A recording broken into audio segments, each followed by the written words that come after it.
Even now, I've turned 30, I sometimes dream about something. I had the same dream again tonight. I know this is just a dream. In the dream, it happened in a high school hallway during break time. I was goofing around with my friends. The one passing by was my rival, the only one I couldn't beat in grades or character. I'm responding to a classmate who approaches me with a gentle expression. His confident demeanor was annoying.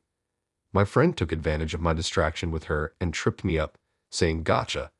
As I was about to fall, I reflexively grabbed something. It was a sensation like nothing I'd ever felt before. It was soft, warm, and too big to fit in my hand. It took me a few seconds to realize what I had grabbed was her. Well, it was her boob. "I am sorry," I apologized hurriedly, but she calmly said, "It's not worth an apology." I'm still curious about the meaning of her words. That's why I keep having this dream.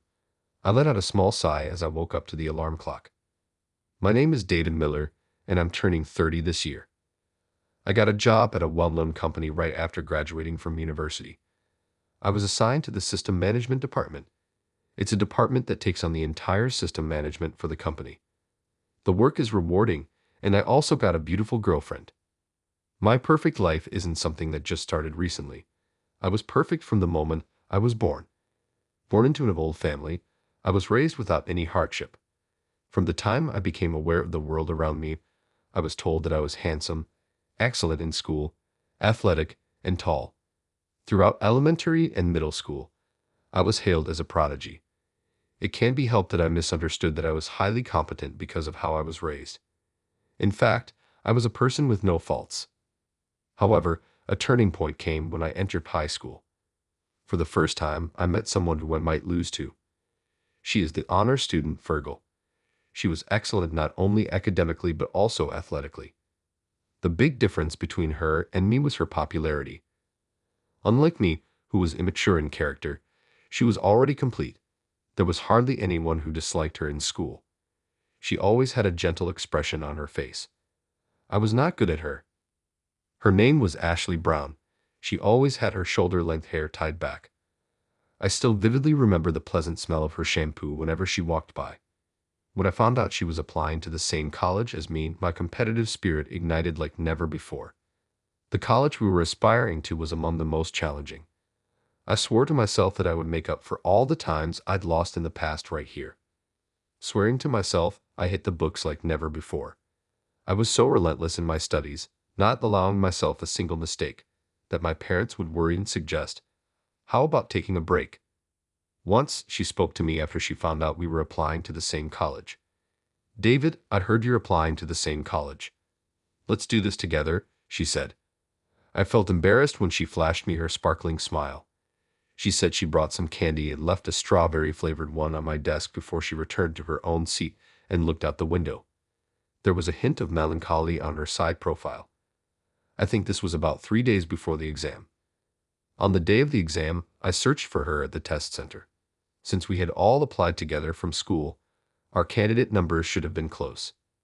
Proof of this was that my other friends had close candidate numbers. The seat 3 in front of me was empty.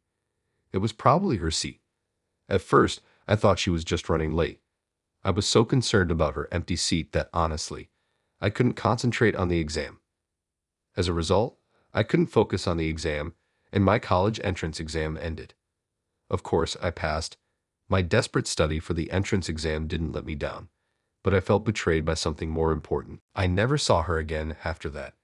She didn't show up at the graduation ceremony either. There were rumors that her father's company had been scammed and gone bankrupt. Apparently, they had left town in the dead of night, almost like they were on the run. She couldn't even think about the college entrance exam. She must have noticed the situation of her family. I think the melancholy on her face as she looked out the window was because she knew that her happy student life was ending. Our paths would never cross again. I remember feeling incredibly lonely after the graduation ceremony, looking at her empty seat where no one sat. My life as a working adult has been smooth sailing. I stood head and shoulders above my peers and kept getting promoted. It felt easier than my student days, almost like a game. There was no one in the company who could compete with me. I think that's why I grew into an adult who completely took life for granted.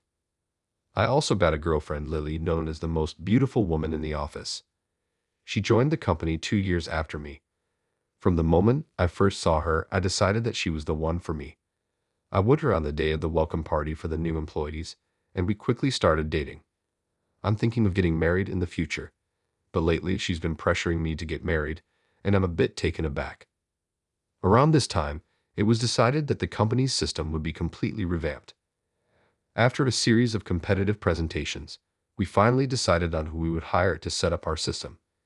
It was not a large corporation but a small IT company. Though small, the company outshined its competitors in their presentation. Apparently, they have a real hotshot engineer. The representative of the company, a man named Stanley, showed up for our first meeting. He was a rather attractive man with a cool vibe, so much so that the women in our team were quite smitten, and the guy was good at his job. During the meeting, I was constantly amazed at how fast he could think. He said he would bring the person in charge for the next meeting, and that was the end of our first encounter. I assumed the person in charge would be the ACE system engineer. I was excited to meet this person. They were apparently the same age as me, 30. I was excited, feeling like I was about to meet a worthy rival after a long time. The excitement was the same kind I felt when I was competing with Ashley Brown during our college days. When I saw who was coming to the meeting that I had been waiting for, I was so surprised I thought my jaw was going to drop. I'm the person in charge, Ashley Brown. The person who showed up at the second meeting was her, the one who disappeared on the day of our college entrance exam. There was still a resemblance, but she was not the honor student she used to be. Her very short hair was dyed silver, and there were several piercings. The calm, gentle expression that was always on her face was gone. "Oh, hi, Miller. I'm in charge of system management." We greeted each other as if we were meeting for the first time. When I handed her my business card, she took it politely. "I don't have a business card because I'm a contractor. I'm sorry." Apparently, she was not a full-time employee. She introduced herself as a freelance system engineer. Stanley had asked her to work at his company. The meeting went unbelievably smoothly. She presented a flawless system proposal, and I couldn't find anything to question. Above all, her explanations were concise and easy to understand, appealing to people's senses. Even the bosses who weren't familiar with the system could understand everything from her explanation, so I didn't need to add any. It was a meeting that would usually take twice as long, but it ended before we knew it. Stanley always said that shorter meetings were better. After confirming a few points about future meetings with Stanley, we called it a day. As Ashley was packing up her laptop, I gathered up my courage to speak to her. I was nervous, thinking, what if I was mistaken? "Do you remember me?" I asked. At my words, she seemed to smile a bit. "I remember. You've done well, David. I heard you're in charge of the system." The last time we exchanged words was back in high school, and it felt strange to be talking to her again as adults. "What have you been up to since then? You gave up on your exam too." My words came out more accusatory than I intended. This was my only acknowledged rival. Her sudden disappearance left me feeling betrayed, and I couldn't shake that off. It was a story from more than 10 years ago. Surely she must be annoyed being blamed for something so far back. Just as I expected, she knitted her brows with a look of annoyance. It was a facial expression I'd never seen before. "What I've been up to since then is none of your business, isn't it, David? You really have no tact." I was infuriated by her dismissive tone. "What the hell? The nerve of you. I'm just worried about you." I unintentionally raised my voice. "Is something wrong?" Mr. Stanley approached. I didn't know what to say. "What do you want to know, Miller?" "About my college situation. I couldn't go. I didn't even graduate high school. My highest level of education is middle school." "Is that what you wanted to know?" "I don't need your concern. Don't make fun of me." She glared at me as she stated this clearly. The person I've cared about so much is a middle school dropout. I couldn't accept this reality at once. She was the only one I considered a rival. To be honest, there was even a part of me that admired her. "Don't be ridiculous, Ashley. You've hit rock bottom like that." I knew my words were childish, but all I could do was berate and belittle her education. "Nonsense. You just have to work your way up with your abilities." Her words left me dumbfounded. I felt like I'd been hit back. It was as if my narrow-mindedness was being held up in front of me. While I was at a loss for words, she left the meeting room quickly. I could see Mr. Stanley whispering something to her. Her slender arm was briefly wrapped around Mr. Stanley's waist in response. Their natural interaction suggested that their relationship was more than just temp and employee. The Ashley Brown I knew no longer existed. In addition to feeling lonely, a strange sense of despair engulfed me. I realized that I had idealized Ashley. Meanwhile, despite my relationship with Ashley, the project was proceeding smoothly. I was gradually getting used to the fact that she was not the person I had idealized. In fact, everything went smoothly with her. She seemed to understand everything I was thinking, and she constantly met my expectations. It felt as if we had been together for many years. "Hey, are you listening to me?" Lily was pouting in dissatisfaction next to me. It seemed I had been absent-mindedly recalling something about Ashley during our cafe date on our day off. Honestly, I wasn't listening to Lily at all. "Sorry, I'm just a bit tired from work." I tried to make an innocent excuse with a smile. Lily puffed her cheeks, looking displeased. "Humph. Lily, who can be a little selfish, dislikes being put in second place. She's the type that won't be satisfied unless she is the top priority. I used to find that adorable, but today it's not charming at all. Hey, about that temp girl, the shady one with silver hair. I heard she dropped out of high school, lol." Lily chuckled with a snobbish smirk. It seemed to be rumored in the office. I've even had coworkers question whether it's okay to trust the main system to a high school dropout. Each time I had to hold back my rising anger. I never thought that my girlfriend would say the same thing. It doesn't really matter once you're in the real world, right? If you got the talent and the skills, that's what matters, I retorted. I had no intention of defending Ashley, but it came out sounding like I was. Lily didn't like that. She didn't like that I disagreed with her opinion. "What, have you been charmed by her too, David? Weren't you the one saying anyone without a college degree is trash at the company?" Come to think of it, there was a time when I said something like that. Now I realize how arrogant and foolish I was. In fact, high school dropout Ashley is still a few steps ahead of me. Apparently, she even dated Stanley. She eats men up and throws them away at her assignments. Lol. I couldn't hold back my anger at Lily's contemptuous remarks. "What the hell do you know about Ashley? You happily spreading such vulgar rumors, you're the worst." I snapped. Normally, I don't raise my voice. Lily was taken aback. We rarely had fights since we started dating, but I just couldn't stand it when Lily made fun of Ashley. "Why do I have to be scolded? Did I say something wrong?" Lily's face teed and glaring at me looked disgustingly ugly. She might have not meant to be bad. I probably shared the same mindset with her all along. "Sorry to interrupt. Isn't it a waste of time to fight over me?" Suddenly, we were surprised by Ashley's voice coming from behind. She seemed to have been working at the cafe counter. She had her hoodie up, so I didn't notice Ashley at all. Come to think of it, this cafe is near Ashley's workplace. We were the ones stepping into Ashley's territory. I just told the truth. I didn't do anything wrong. Lily glared at Ashley and, shouting, she bolted from the cafe. All I could do was watch Lily's back as she left, abandoned in the cafe. Ashley moved over to my table, bringing his laptop with him. "Isn't that your girlfriend, David? You're not going to chase her?" Ashley said without taking his eyes off his laptop screen as she saw our quarrel. I couldn't reply immediately. As I remained silent, Ashley sighed softly. "Why did you two argue like that?" Well, wasn't that a harsh way to talk about Ashley? You don't know he was a top-notch student with both beauty and brains. Judging him like he's a loser, isn't that awful? I felt strangely fled as I was being questioned. I didn't do anything wrong. I just wanted Lily to understand that. I was arguing with her to defend Ashley, but Ashley just stared at me with cold eyes. These were not the calm, bright eyes Ashley had back in our student days. They were unbelievably cold and dark. "Do you think I'm happy about what you did?" she said, her voice choked with suppressed anger. "How can you speak so confidently without knowing anything? That was just for show. Is flaunting your own righteousness a male trait?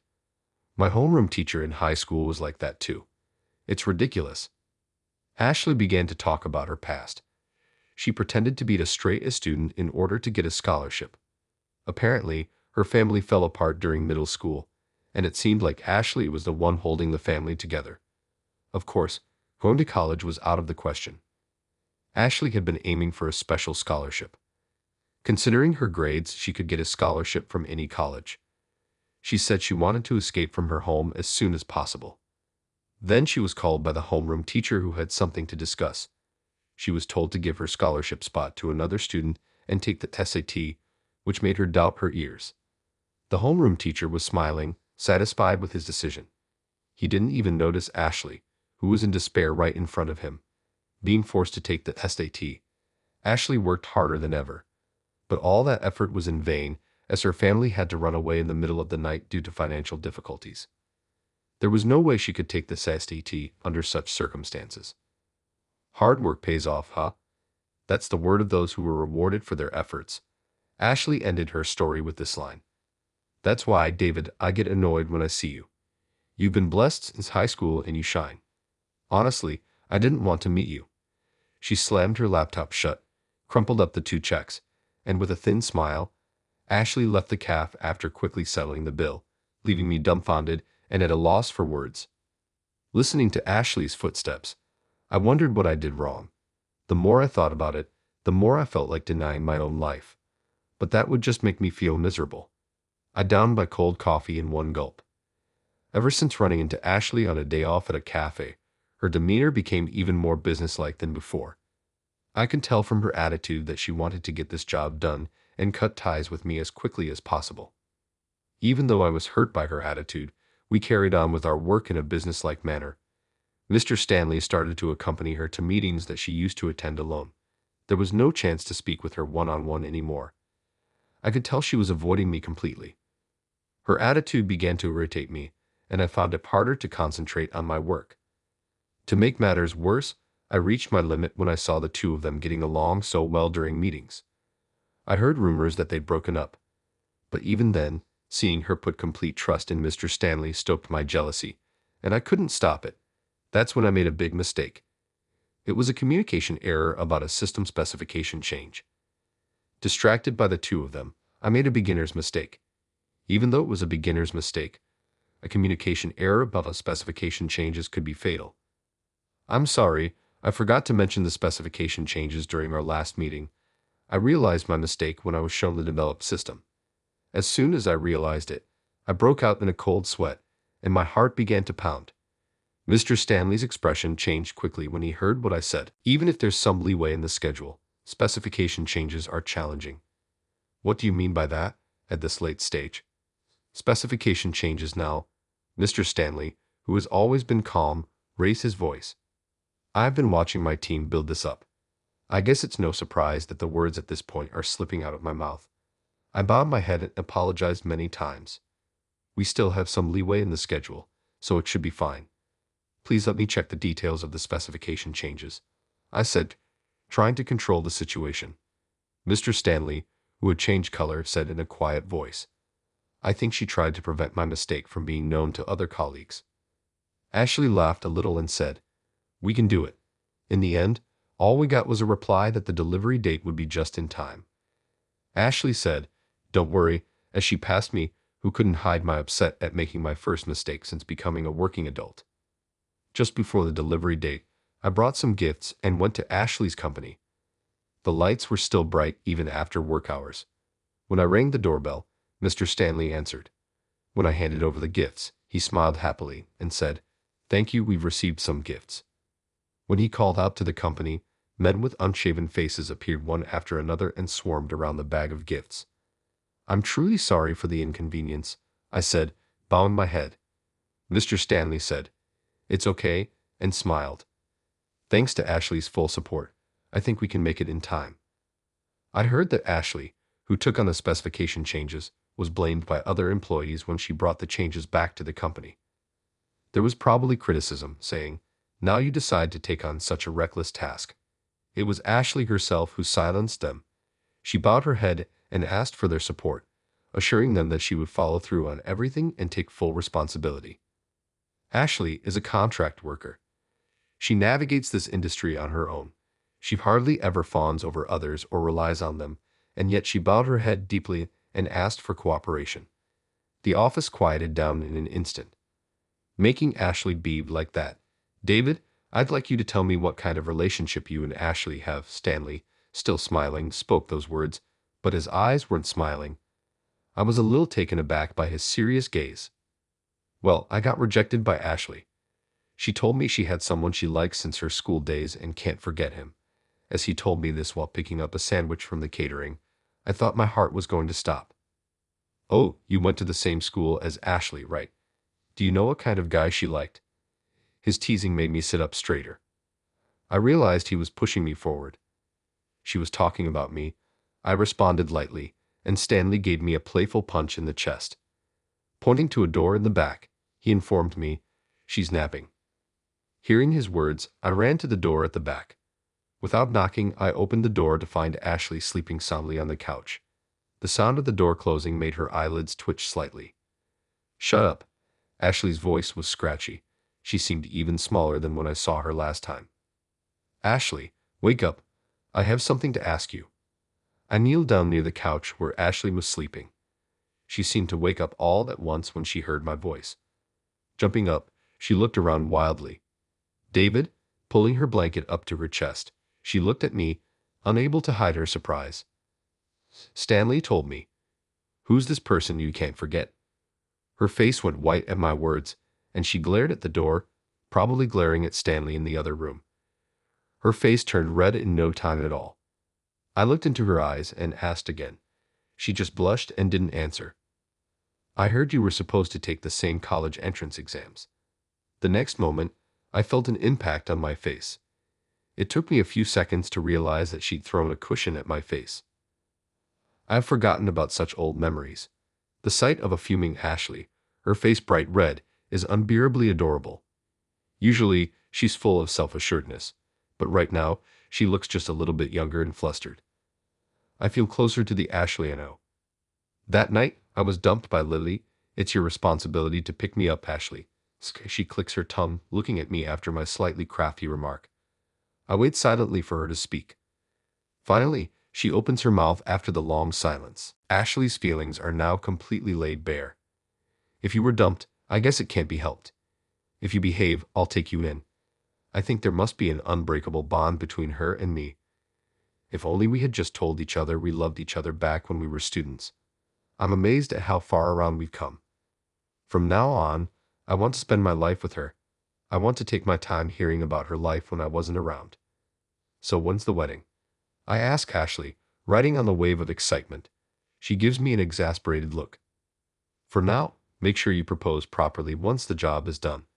The moment her expression shifts from exasperation to a full smile, my life changes color completely. I want to promise her a life happier than anyone else in the world.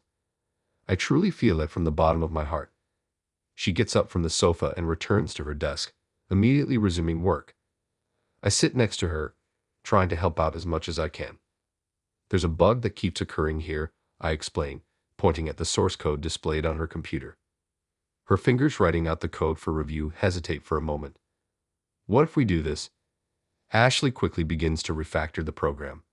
I am in awe of her technique. "David, you're pretty talented. It makes it easy to work with you. We're a great team." Looking at the system now running smoothly, she smiles joyfully. It was just like being back in our student days. The classmate who was the only one who could shake my feelings since high